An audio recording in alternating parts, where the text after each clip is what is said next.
Hi, folks. This is Jay. Hope you're okay, folks, and it's good to be with you. I just got a special guest today, and I really appreciate him coming on to have a chat.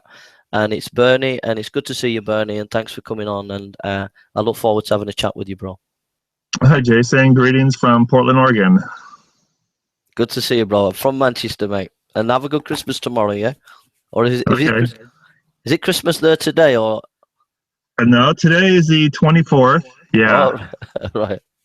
All right. Hey, Well, hey, by the way, have you heard of Sunday Assembly? Sunday Assembly. Yeah, No, in no. London. It started in London. Sunday Assembly. No, no. Oh, it's called the Church Without the God Bits, and they kind of went all around the world, and I help on a local chapter here. I thought you would know about that since you're in the UK. Is it like an atheist running like doing church type thing? It's basically for anybody of any religion. It's kind of like imagine a world where religion was no longer relevant, like in Star Trek, for example, and basically just coming together and singing pop songs and listening to inspirational messages based on science and reason and things like that. So it's an interesting experiment. It's kind of like imagine a world where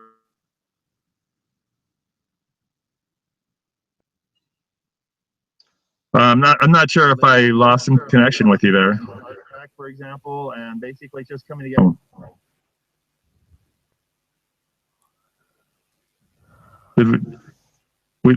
It sounds like, did we lose some connection?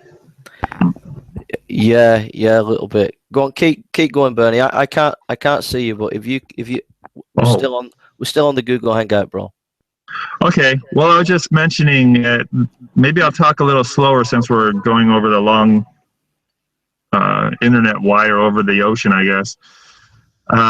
Yeah, Sunday Assembly they call it a church without the God bits. So basically they do popular singing, popular songs, and have lectures based on science and reason. It's like as if in the future, 1,000 years from now, God is irrelevant because nobody cares anymore. Yeah, I've noticed one or two things like that popping up in the UK, but yeah. So I'd be interested if you got a website link or anything that people could look at, bro, or anything. Okay, yeah, sure. I'll try to send it to you later. But it started in the UK, so I thought you might be familiar with it. Not that particular one. Not that particular one, bro. Okay. So it's over to you if you want me to start or if you want to start. Yeah, I'll let you start. I think we talked about, I said I think it'd be interesting to talk about the reasons for believing in the existence of God, because a lot of these other debate questions stem from that, like what is the meaning of life and what is morality and all that stuff. The answer changes whether God exists or not. So it seems to me the most important question is, does God exist? So I thought that'd be an interesting thing to talk about. Okay, well, I looked at a couple of your shows, a couple of your videos today, and you kind of seem to bring up four things. You ask questions about Adam and Eve, you ask questions about Noah's Ark, and one about morality, and then one about why is there something rather than nothing or something. So I watched a few videos where you bring up those questions, and so I've thought about it. And I think for me, I can't.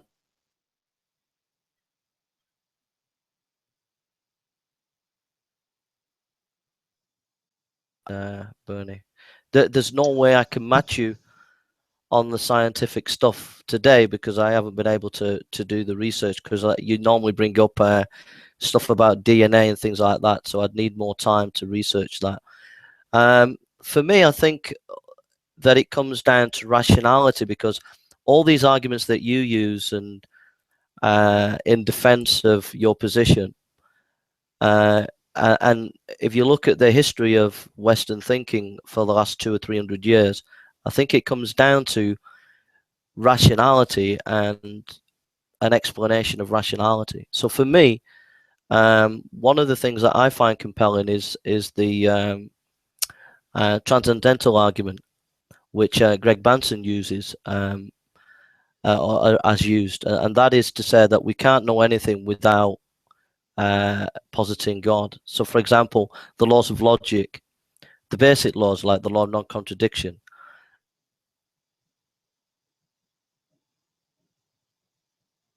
Well, I just wait because it seems to be sticking. If logic is material and something that we've invented, then how does that work in a scientific materialistic construct? Well, first off, when you say materialistic, I think a better word, if we could agree, would be naturalistic worldview. You could say I'm a materialist. But the thing that kind of is misleading about that is people think of material like it's a substance. And for example, at the time of the Big Bang, it said that there is no material whatsoever. There's nothing solid. There's just pure energy. And then according to E equals MC squared, energy can transform into matter, and that's where all the matter came from, the Big Bang. So just to be clear, I don't believe that matter is everything. I mean, there's energy also, and there was energy, all energy before matter, most likely, in this universe. But when I say materialistic, I mean it in that broader spectrum of whether it be matter, whether it be energy, it's some kind of substance. Well, energy is not a substance. Well, I don't want to argue about words. It's something. It's rather than nothing, is it not? Sure, yeah, but I mean, usually a substance has like electrons, neutrons, protons, and all that, and energy does not have any of that. Well, I'm not using it in a sort of scientific sense. I'm just using it in a broad, general sense of trying to say that there's some things that are there rather than not there. Sure. Yeah. Semantics. The issue is about, do you regard the laws of logic, those basic laws, like the law of non-contradiction, are they material in terms of relational to matter? Are they related to energy, or are they immaterial and not related to them at all? Yeah, they seem to me they're immaterial, but I would also like to say that there are certain questions that philosophers with PhDs will argue amongst themselves. Like, for example, one question is, do numbers really exist ontologically? Do they exist somewhere? And somebody might say, like, well, of course they exist. I could see two ducks in my duck pond, and it's like, well, you see two, but that's not really a two in nature. That's a human construct. And so, do numbers actually exist? And I heard William Lane Craig, who's the most popular Christian debater. Did I lose you? I think. Okay. I'm not sure if we lost connection. Yeah, I was going to say William Lane Craig is the most popular Christian debater, and he says this is something that philosophers debate about, like even if numbers exist. And so, did I lose you again? Okay. So I think numbers are kind of like morality. So numbers and morality are like the same question. Do these ontologically exist? Okay. I'm not sure how much you got that, because it seemed like my video feed was getting messed up. I missed a little bit, but I respect what you're saying, but there seems to be a contradiction there, because you're saying that logic is immaterial, and then you're saying that there's a debate about the ontological significance of numbers, which posits the possibility from, correct me if I'm wrong, from your side, that numbers would be a projection of the mind. So how does logic that you've said and admitted is immaterial work in terms of the mind? If logic is immaterial, does it have an ontological status within the mind? And if it does, how can it be immaterial when the mind is material?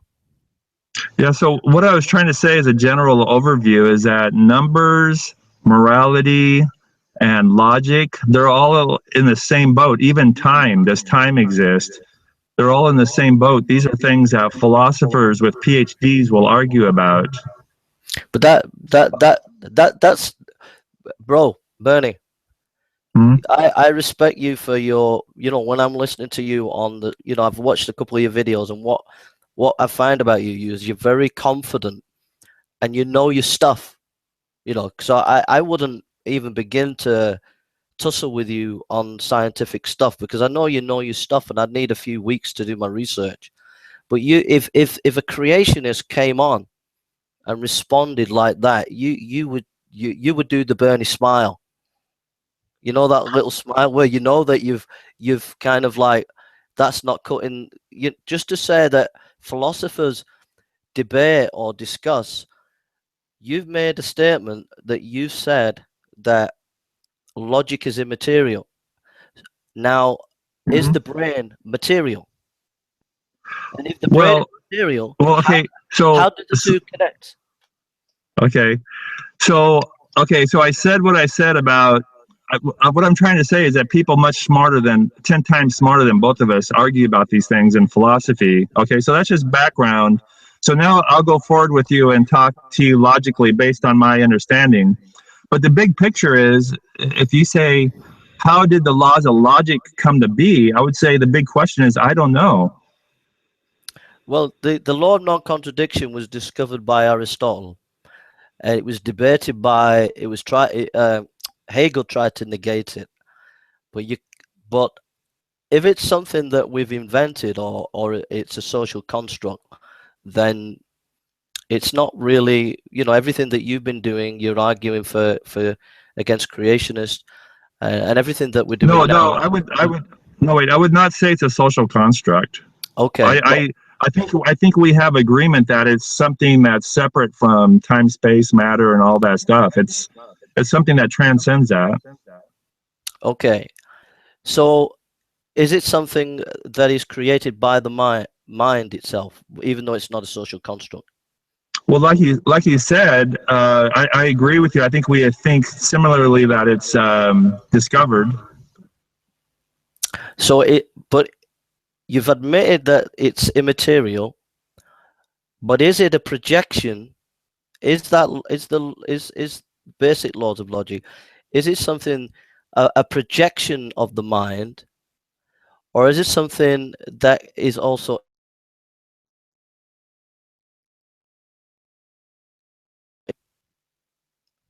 I lost your video there. Can you repeat the question? the the issue is that you've admitted that it's the law of the basic laws are immaterial, which to me that is very big of you. That's very honest for you to do that. But it seems to me then there seems to be a bit of a trouble there. Is that from what I know of what I've seen of your videos, you're very one of the big things for you is you're very scientifically orientated. This is the big thing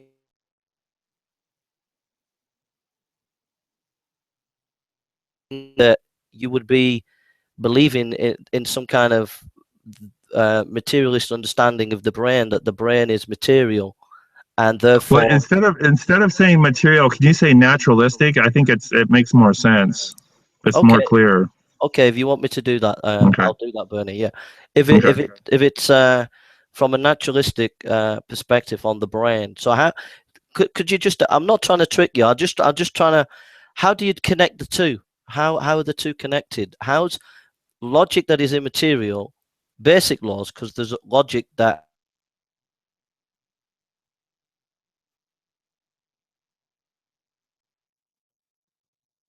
brain to this immaterial logic. How do you get the two together? Okay. Because I think I lost half of your question, but I got some of the words. So the way it seems pretty clear that we have the physical brain, and from the physical brain emerges a mind, just like blood flow emerges from the heart and the circulatory system. You've got the mind, which is an activity of the brain. So I don't see anything supernatural going on there. so Yeah, go ahead. no, go on. I'm listening, bro. So, and then as far as morality, I mean, not morality, as far as logic, it seems like um, it seems like there's logical truths out there, and I don't know, like I said, I don't know. I'm kind of like you, where it's not something I'm an expert at. I think it seems like that's a very difficult question for even people with PhDs to understand. Well, to me, it goes to the heart. If you look at the history of the Enlightenment, if you look at Kant and the great philosophers and the great scientists up to the last 200 years, the issue of this, all this creation, evolution, and all this, it all comes down to rationality and how we understand rationality, and whose position is most rational. And and so if we can't really grapple with this question of the nature of rationality, because that's the key. Because when I'm listening to you debating, what you're doing is you want to explain things in a rational way, and you believe that your position is a more rational position, and I respect that position, and so this issue of logic and the nature of logic is not just a philosophical pie in the sky, or it is a very deep debate, which you're correct to say that, and I think that's really right to say that. But Bernie, when you look at your side of the equation, when you look at your scholars and thinkers, and you look at our side and whatever, personally, this is my own thinking, reading the history of the Enlightenment, is it all comes down to ultimately whose understanding of rationality is the best. Because these debates about DNA, the complexity of DNA, and then the rejoinders that you make with your arguments of using DNA and the similarities between apes and humans, and all these arguments that you're using, you're bringing in rationality and trying to understand things in a rational way. So this is a very important topic. I'm not using this as some would use to get away from evidential stuff, because if you say to me, Jay, okay, let's have a debate on evolution, if you give me a few weeks on it, I'll do the research for you, and I'll look at, you send me the papers, I'll read it. But I think it is an important topic, and you are right, it is quite deep. But I think that I need to engage in it more, and I think also you need to engage in it more, bro. Well, let me give my opinion is the question doesn't matter at all, because we have an agreement that rationality is important, logic and reason is important. So we already have a common ground. So from my perspective, what we need to do is move forward. And for example, when I talk to Kent Hovind, he's a young earth creationist. He says there's no evidence for evolution. I say there is evidence for evolution. So we have common ground of logic and reason. The whole debate is over the evidence. It has nothing to do with where did logic come from. Another thing I want to say about what you said is, you said you have your side, I have my side, but there's no such thing when it comes to evolution, because you can find evangelical Christians like Francis Collins. In fact, most of the scientists, even if they're religious, they accept evolution. So evolution is not an atheistic thing. There is no your side. There is no Christian side to evolution. There's a lot of Christians that accept evolution. Okay, I think if I can come back at you, that is that my expertise is historical Jesus studies, not in evolution like you and stuff like that. And in historical Jesus studies, there's a guy called Dominic Crossan who's a skeptic, and he was challenged by James White, and James White said there are presuppositions that we have to put on the table, and he said, and in his Irish accent, he said, yeah, but there's data, he said. So he's agreeing with you there in terms of there's data that we've got to look at, and there is common ground, but there is a complex interplay between evidences and our presuppositions. There is that complex interplay, and so yes, there is common ground, but at the same time, we do have to look at the nature of evidence, and I would totally agree.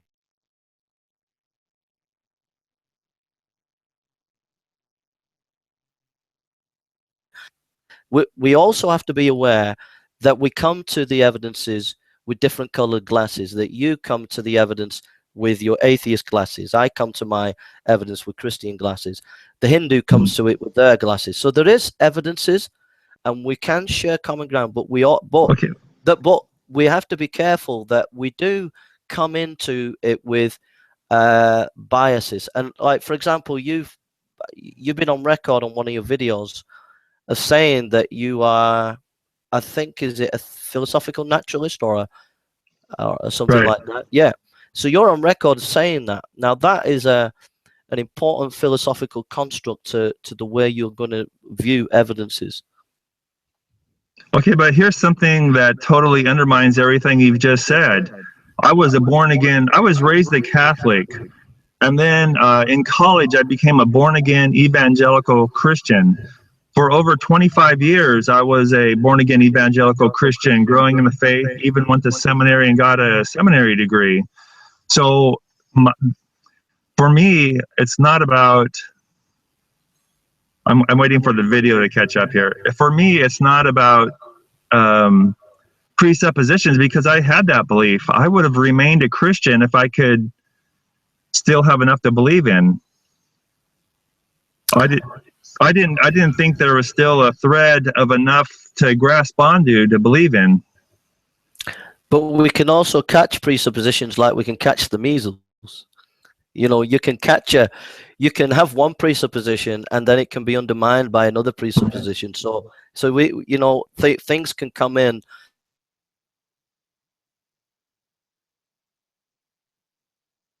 You know, it's, you know, it depends what culture you're in and how, you know, But if you're going to a university and you're listening to lecturers, you could catch the presuppositions without you realizing it. But the point is, what the issue is here, the important issue is, all I'm saying is that this issue about logic and the nature of logic exposes certain philosophical constructs within your presuppositions and mine, and it's about whether your presupposition matches the reality of what you're saying or what I'm saying. but If you're, okay, let me tell you something. Have you heard of, there's a logical fallacy called confirmation bias?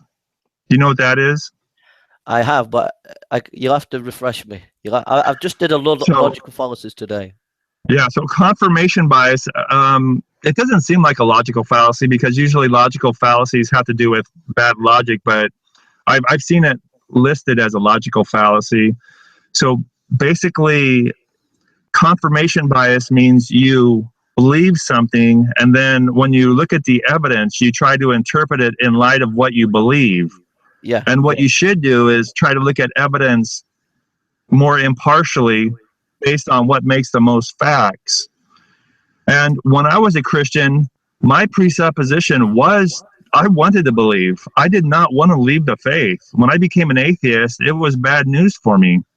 It was a depressing way to go, but I figured I had to pick the truth over what feels good.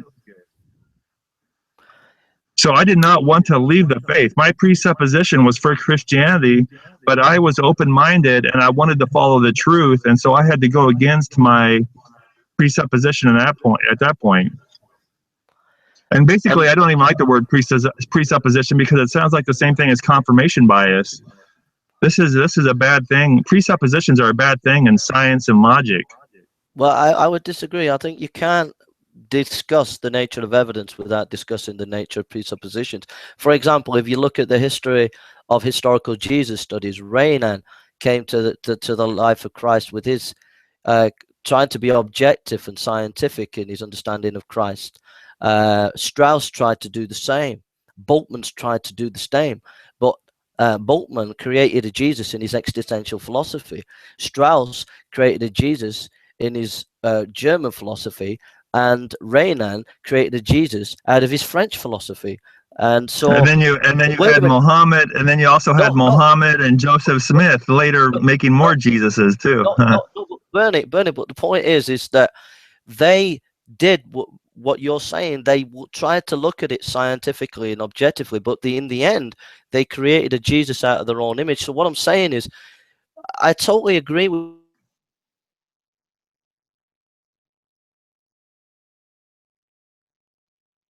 you in historical Jesus studies. Data is important. I don't disagree with that. I don't discount that. And I know that you get frustrated when creationists maybe use presuppositional apologetics to get away from looking at the data. So I appreciate what you're saying there. But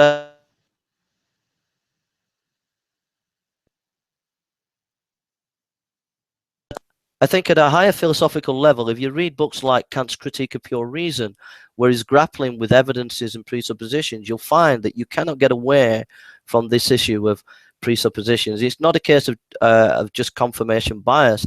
It's about looking at your presuppositions and saying whether they comport to reality.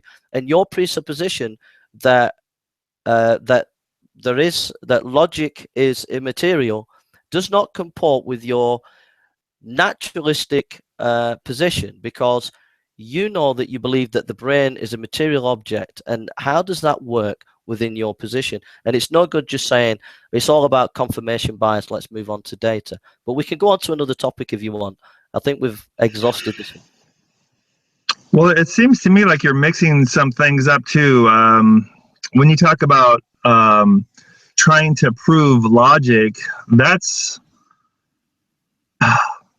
the thing is, like I said, we have a starting point. We agree about logic. We're not trying to disagree over whether logic is good or bad or how it works. We agree to basic logic. I personally think most of the problems with young Earth creationists, like Kent Hovind, for example, is he is scientifically naive. Like, I asked him if he knew about fused human chromosome number 2, and then he said yes, and we talked about it, and then it became obvious he didn't know the argument. So, you know, he says there's no evidence for evolution, and I asked another apologist about this, and he said he wasn't really familiar with these arguments. And as far as I'm concerned, you're not really an apologetics. You're not even in the game until you understand the evidence for evolution. You cannot say there's no evidence for evolution without being aware of the evidence. And the evidence is really quite deep, and it's quite amazing, and it's out there. It's not like it's a hidden secret or something. There's tons of evidence out there on so many different levels, on DNA, on biodiversity. There's just so much science out there, and it's really true that in order to not understand it, to not accept that, you have to be naive, I think, scientifically. But even if I granted you all that you say is correct, you would still undermine your position, because your position is rationality. You're trying to be rational. And if you're trying to be rational,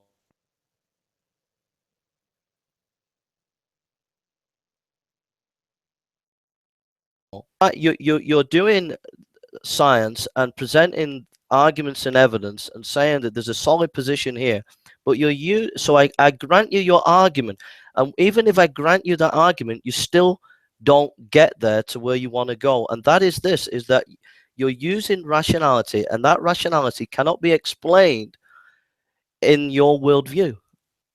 So, well, okay, even if I granted you your argument, your own argument would implode on itself, because your argument is clear, logical arguments, yeah? So if I grant you that, it would actually implode upon yourself, because how do you get logic, how do you get rationality from nature, from natural selection and mutation, which is not rational? How does that comport with your position? Okay, so just to back up a little bit, are we in agreement about the laws of logic, that they exist? Yes. Okay. So really the question is, where do the laws of logic come from, and does that require a designer? That's what your argument is, right? No, my argument is that if you're positing rationality, how you want to frame it is up to you. What I'm saying is this: if you're positing a rationality, if you're positing a position for evolution, you are presenting evidence, you are presenting logical reason and arguments, right? And we've already agreed on that. Yeah, but that presumes the nature of reality is rational.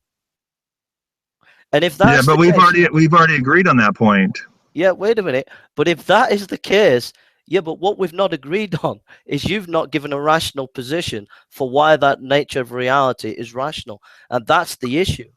And Okay, so worldview, that's your and worldview, that's wait, can I just finish? Your worldview and your position assumes that it does not give any rationale for it. So what you're doing is, it's still it's still a jump of faith, or a so really what you're doing is you're undermining, actually you're undermining your position, because on the one hand you want your cake and eating it. You're saying here's it, reality is rational, we can get data for evolution, and I can show you rationally that this is correct. And yet at the same time your own position is irrational, in the sense that the mutation and natural selection, and then going before that abiogenesis, and then before that whatever it is, a big bang, or an infinite regress in the universe, or whatever, string theory, whatever that is, none of that comports to any rational basis, because um, there, there is a lack of uh,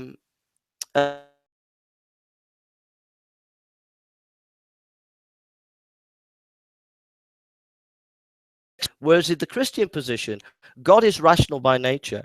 And so therefore, if the universe is made, and if we're made, then it explains why there is rationality, why we can have rationality. But without that personhood at the beginning of the equation, it seems impossible to connect the two, from a big bang to abiogenesis to natural selection and mutation to rationality. And that's the issue. It's not the evidence that you posit and the logic implodes upon itself, because it is not able to give a foundation of rationality.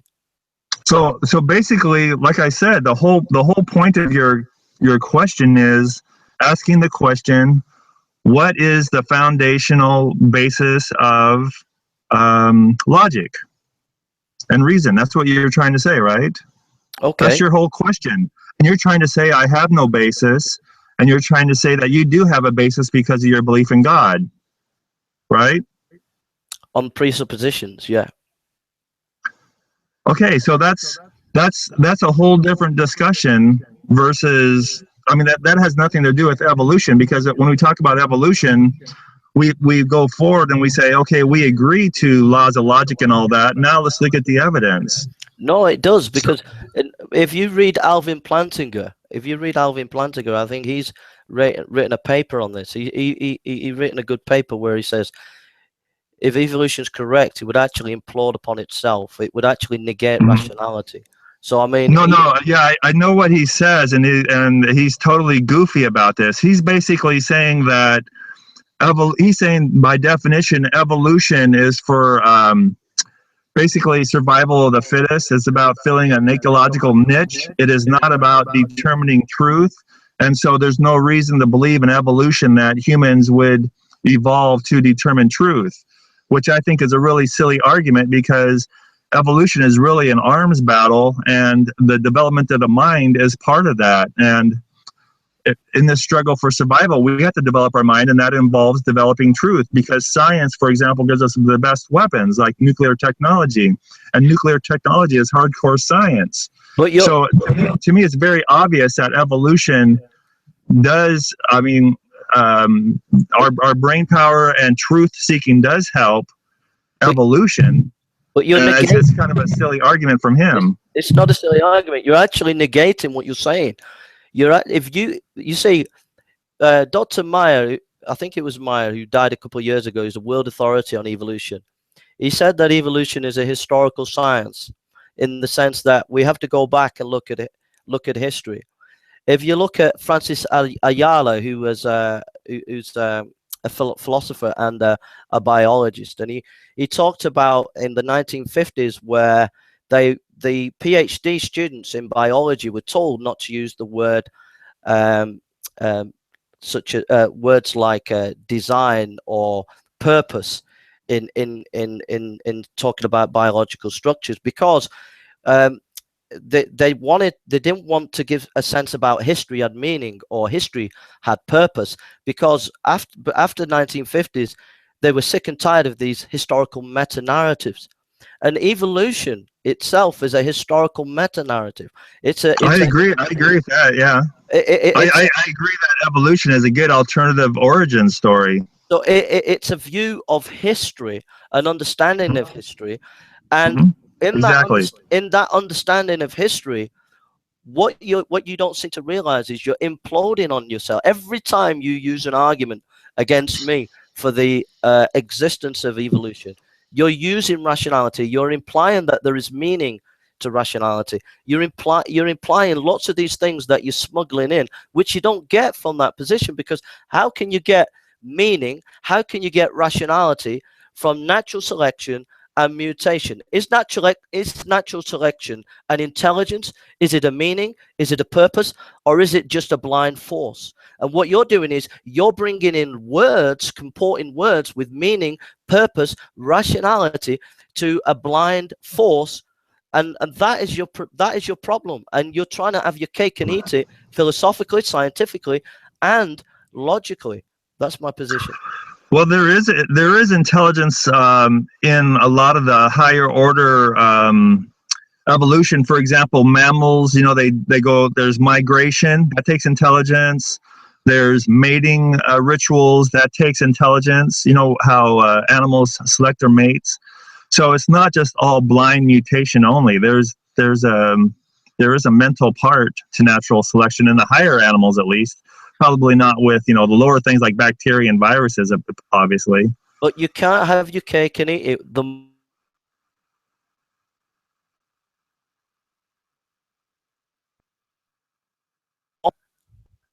The moment you give any meaning to any specific part of reality within creation, whether scientific or rational, you've negated your own position, because how do you get from a historical process that has no meaning, that has no rationality?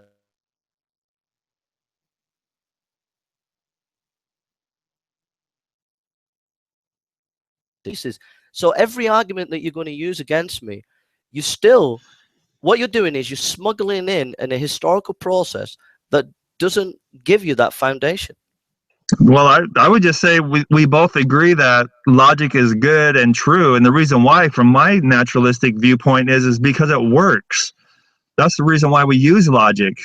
So there's nothing contradictory about logic and naturalism. Just like I said before, logic, numbers, time, these are all deep philosophical concepts that people argue about whether they even exist or if they're just things that humans use as models that work. For example, like we used to say, obviously, space and time are two different things. Then Einstein came up with his theory of general relativity, where he said they are not separate. There's a space-time fabric, and you can warp space and time by huge objects with the gravity.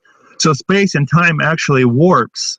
So there's a lot of weird stuff out there that we are figuring out from science that totally don't make any sense from us, because we did not evolve to understand that stuff. We evolved in our middle world, as Dawkins would say, not in the small world or the large world.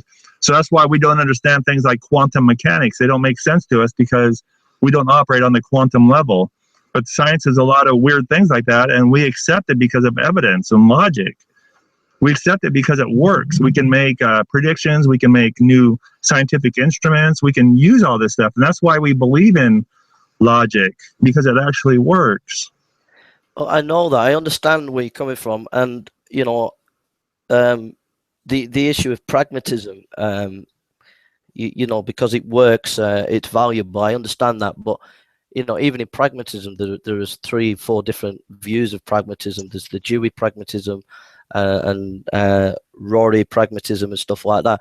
The issue here, I know I'm laboring it, but the issue, what I'm trying to get at is, if you look at history as a meta-narrative, either history is rational or it's not rational. And what you're trying to do is say, whenever you're using the scientific method, whenever you're bringing any evidence, what you're really doing is you're saying, look, I haven't really got a basis for rationality for history, really. The historical flow is mutations and natural selection. Mutations, I'm smuggling in that it's an intelligence. It's not. It's a force. And therefore, that's the issue. That's the issue. So every time you're using logic, reason, saying from a pragmatic argument, that's your ultimate foundation. So it all comes down to that. If you look at the Enlightenment, if you look at all these debates with Dawkins, you and I've listened to loads of your debates. I've listened to lots of the debates about evolution and creation and all these things. It ultimately comes down to this one question: the nature of rationality and the basis of rationality. That's my, I mean, I have a degree from Nazarene Theological Seminary, but it's accredited. But let me say, I mean, it's accredited from Manchester University, and I like to engage. I do like to engage, and if you send me stuff, I'll read it and I'll look at it. But I do like to read wider, and my understanding of history is that this is the key question of all questions: rationality. But one of the funny things though is like when people like you say that you believe in rationality and rationality comes from God, and yet you reject evolution, that means that you believe animals appeared instantaneously by a miracle. Like, for example, there was a time where there's no humans, and then boom, all of a sudden there's a time where you have adult humans. Well, if you looked at that adult human as soon as it was made, based on logic, you would be wrong, because it looks like that human, Adam and Eve, it looks like they're reproductive age, like teenagers, but they're only 1 day old. You just you're just blowing away logic there. That's counter logic. That is God being a deceiver, because it looks like humans were around a long time. I mean, and they even have a language. Like in the Bible, the Adam and Eve had a language. So you're blowing away. You cannot believe in inductive logic, because right there it blows away inductive logic. You can't trust your eyes. You can't trust anything, because you may as well believe that you were just created 5 minutes ago or even 5 seconds ago with all your memories intact. How would you know? Maybe God. You can read a holy book where it says everything was created 5 seconds ago, including your memory. You just got to believe it on faith. There's no way to disprove it. I think, and then you say, and then you would say, oh, well, God's rational too, by the way. It's like, well, you can't be rational and believe in these radical miracle stories, because they blow away logic. No, inductive logic. I mean, I have to hold my hands up. This is your expertise. It's not my expertise. Is in historical Jesus studies.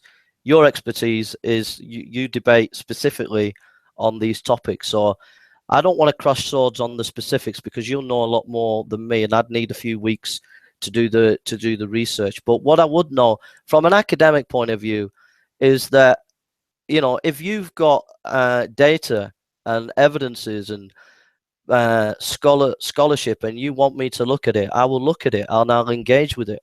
And anybody, whoever they are, should be willing to engage with any data or evidence. And if you put a collection of articles on the table for me and want me to go away and read it, I will read it and come back at you, and we can debate on the specifics of that. But what I would say is that when we're looking at so far back in time, that I think a lot of it comes down to interpretation of that data. So, like, I've seen you debate other people, and I think you've given a good account of yourself, and you've said some really good things that I need to look into. But also, I've heard some of the other guys. I can't, Rayner or whatever his name was. He gave a different he gave a different spin sometimes on some of the things you said. I think he gave a good account of himself sometimes. But yeah, I would agree that there is if there would be some evidences to comport with the biblical data, but I would also say that we wouldn't have all the data, so long as there's a plausibility structure there that is worth holding on to, that has some data. Then I would say I can hold on to that. And my plausibility structure would be who Christ is, the nature of morality and sin, and then creation in terms of the complexity of the cell and things like that. So I would say there is a plausibility structure on some of these things, questions that you bring out on like the flood and things like that. That's not my kind of style of apologetics, but I mean they're good questions, but I'd have to research all that personally, But I wouldn't say. What I would say is that a lot of it, I think, is interpretation of the data. Sometimes, a lot of the time. So, for example, when we're looking back at the flood and catastrophe, there are some creationist scholars, even though you might not agree with them, who were people in the scientific community who were doing this stuff, and they got converted and they've seen a different light, but they're seen as like hacks. It's like in the historical Jesus studies, the atheists, from an academic point of view, the atheist community are nowhere in the running when it comes to scholarship as compared to the conservative evangelicals or conservatives. For example, like N.T. Wright, you cannot compare N.T. Wright to a Richard Carey. You cannot compare an N.T. Wright to an Earl Doughty or an N.T. Wright to Roger Price. So, but does that mean to say that I won't look at atheist scholars or not consider that they haven't got some important things? Sometimes it's just about interpretation, I think. Yeah, I don't know. You have a high estimation of N.T. Wright. I'm not. Well, I don't agree with that. Yeah, I don't know. Anyway, yeah, we went way over our 30 minutes. Next time we'll do this, we have to figure out how to. We got a lot of dropped video there. We'll have to figure out how to do this without dropping video. Well, if you want to do it again, and if you want to give a specific topic, let me know. Okay. And it'd be helpful. Then I could, if you send me the stuff that you want me to read, I can then engage with it properly rather than just not engaging with it. I'll engage with it if you want me to think it through, and I'll try. And one of the topics we could talk about is I sent you the link to my essay I wrote, and one of those was I talked about how the gospel is nonsense, and so that might be an interesting topic to talk about. Okay, should we do that next time then? Yeah, but first we got to figure out how to get this technically to work out, because this was way too choppy. Okay. All right. Well, I'll stop broadcasting a minute, and then have a good Christmas. And if we get in touch with each other in the new year, and then you can give you a bit of time to research it, and I'll research it, and then we can debate it again. Yeah. Okay, sounds good. Have a happy holidays. All right. Thanks a lot, Bernie. Take care, mate. Okay. All right. Bye. Thanks a lot. Thanks for the opportunity, mate. Okay. Bye. Thanks a lot, man.